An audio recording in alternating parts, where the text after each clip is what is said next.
वाराणसी बताते चले कि स्वामी श्री नरेंद्रानंद सरस्वती ने बांग्लादेश में हिंदू पर अत्याचार को लेकर कड़ी निंदा की एवं अंतर्राष्ट्रीय मंच पर इस विषय पर पूर्ण जोर ढंग से बांग्लादेश पर बैन लगाने का प्रयास किया।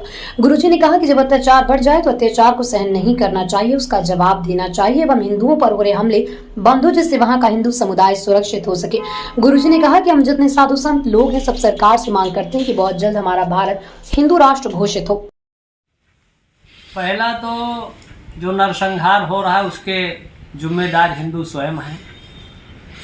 1,30,00,000 के लमसम बांग्लादेश में हिंदू है, तो उनको तो पहली बात अलग से देश की मांग करना चाहिए, हिंदुओं का देश अलग हो जाए, उसका डिवाइड। और दूसरा जो नरसंहार हो रहा है तो 1 लाख लोग हथियार उठावें, मरना दोनों तरफ से है। आत्मरक्षार्थ हथियार उठाना और शत्रु की चाल से पहले उसका क्रिया की प्रतिक्रिया और दंड हो तभी रक्षा उनकी हो सकती है। कोई देश किसी अंदर जाकर उनकी रक्षा सुरक्षा नहीं करेगा। आदमी को अपनी रक्षा का उपाय स्वयं करना होगा, संगठित होकर करना होगा और एकबद्ध होकर रहेंगे और हथियार उठावें और जो उनका संहार कर रहा है उनका संहार करें, क्योंकि तभी वो सुरक्षित और संरक्षित रह सकते हैं। क्या हिंदू गुरुजी सबसे बड़ी समस्या है हिंदू एक नहीं हो पा रहे, इसका क्या कारण है?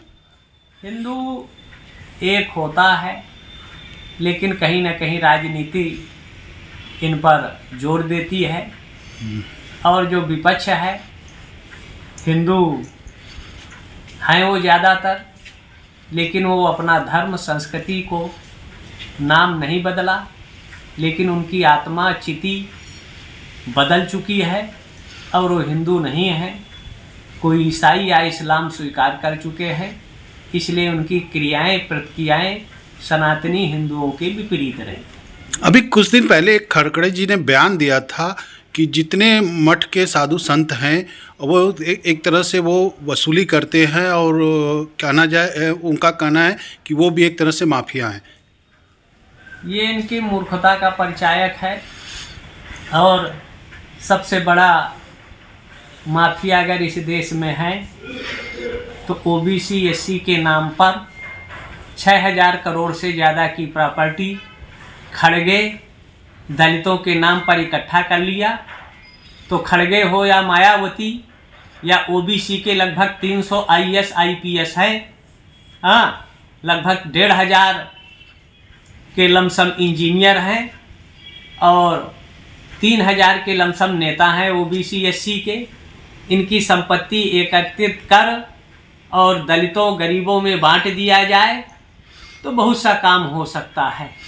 आखिर ये खड़गे कोई बिजनेस धंधा करते नहीं और 6,000 करोड़ से ज़्यादा की प्रॉपर्टी कहाँ से इकट्ठा कर ली है? तो साधु संत माफिया नहीं है, माफिया तो ये नेता हैं और जो संपत्ति ये लूट के रखे हैं दलितों के नाम पर, गरीबी के नाम पर। तो गरीबी तो मिटी नहीं, आज 85 करोड़ गरीब हो गए, लेकिन जो उनके रहनुमा हैं गरीबी मिटाने का दावा करते हैं, वो संपत्ति सबसे ज़्यादा लूट के रखे हैं। उनकी संपत्ति गरीबों को दे दिया जाए तो गरीबों का उत्कर्ष हो जाएगा। और जो गरीबी की बात करते हैं गरीबे को मिटा देते हैं और अपने समृद्ध हो जाते हैं। यही हाल कभी मायावती का था, यही हाल कभी मुलायम का था, एक प्राइमरी का मास्टर, और आज उनका लड़का हज़ारों करोड़ की प्रॉपर्टी में खेल रहे हैं। कहाँ से खेल रहे हैं? तो ये सब माफिया राजनीति वाले हैं और इनको तो चंदा का भी हिसाब नहीं देना है, ब्यौरा नहीं देना है। तो माफिया तो राजनीति है जो देश की जनता का धन को लूटकर, विकास योजनाओं को धन को लूटकर और देश की जनता का शोषण करते हैं। इसलिए इनका नार्को टेस्ट होना चाहिए और इनकी संपत्ति को राष्ट्रीयकरण कर गरीबों में वितरित कर देना चाहिए, तभी देश का आर्थिक जो स्थितियां बिगड़ रही हैं, विपन्नता हो रही है, संघर्ष हो रहा है, ये सब समाप्त होगा। तब गरीब समृद्ध होगा, संपन्न होगा और गरीबों के नाम पर ये राजनीति खत्म होगी, तभी देश में एकता अखंडता बनेगी। विपक्ष हमेशा एक बात कहती चली आ रही है कि सरकार धर्म के नाम पर देश को बांट रही है। धर्म के नाम पर इस देश की दोगली राजनीति करने वाले कौन बांटा? नेहरू और गांधी ने। इस्लाम के नाम पर पाकिस्तान बना, बांग्लादेश बना, और भारत को हिंदू राष्ट्र होना चाहिए, तो बांटना तो यही लोग प्रारंभ किए। और आज कह रहे देश को बांटा जा रहा है। कभी देश को बांटा नहीं जा रहा। देश की एकता के लिए सबका साथ, सबका विकास, या सबको शौचालय या मकान, गैस या बिजली, हाँ, लेकिन ये नीतियां जो हैं सरकार तो सबके लिए कर रही है वर्तमान, लेकिन इसका आधार जाति नहीं होना चाहिए, इसका आधार आर्थिक होना चाहिए। तभी सबका विकास और सबका साथ, सबका विकास, सबका उत्कर्ष और समानता का वातावरण निश्चित होगा। लेकिन जातिवाद का विष घोलकर समाज में एकता में सबसे बड़ी बाधक जो नेता लोग कहते हैं, सभासद हो, चाहे सांसद हो, विधायक हो या मंत्री हैं, सब जाति के आधार पर बनते हैं, कोटे के आधार पर बनते हैं। हाँ, योग्यता भारत का डेमोक्रेसी में होना चाहिए, लेकिन भारत की डेमोक्रेसी में योग्यता का कोई नहीं है स्थान, और सबसे बड़ा स्थान अगर है तो जाति का है।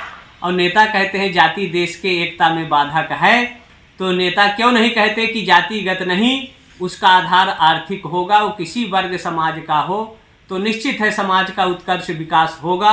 लेकिन अगर ब्राह्मण ठाकुर बनिया पैदा होगा झोपड़ी में, तो पैदा होते ही वो अरबपति हो जाएगा। ओबीसी एससी में पैदा होगा तो पैदा होते ही वो भिखारी हो जाएगा। भले उसका माँ बाप IAS हो, IPS हो, इंजीनियर हो, उद्योगपति हो, लेकिन उनका लड़का तो कटोरा भीख मांगने वाला होगा। ये डेमोक्रेसी की जो परिभाषाएं हैं, यही सबसे ज़्यादा गड़बड़ है, संवैधानिक गड़बड़ियाँ हैं। इसलिए जातिगत नहीं, इस देश को अगर आरक्षण व्यवस्था देना है तो आर्थिक आधार पर देना चाहिए, किसी वर्ग का हो। देश दुनिया की ताज़ा तरीन खबरों के लिए हमारे चैनल कैपिटल न्यूज़ इंडिया को लाइक, सब्सक्राइब और शेयर करें। अगर आप हमारे चैनल को YouTube पर देख रहे हैं तो सब्सक्राइब करें। अगर आप हमें Facebook पर देख रहे हैं तो लाइक करें, या फिर अगर आप हमसे ट्विटर पर जुड़ना चाहते हैं तो फॉलो करें। लिंक डिस्क्रिप्शन में दिए गए हैं।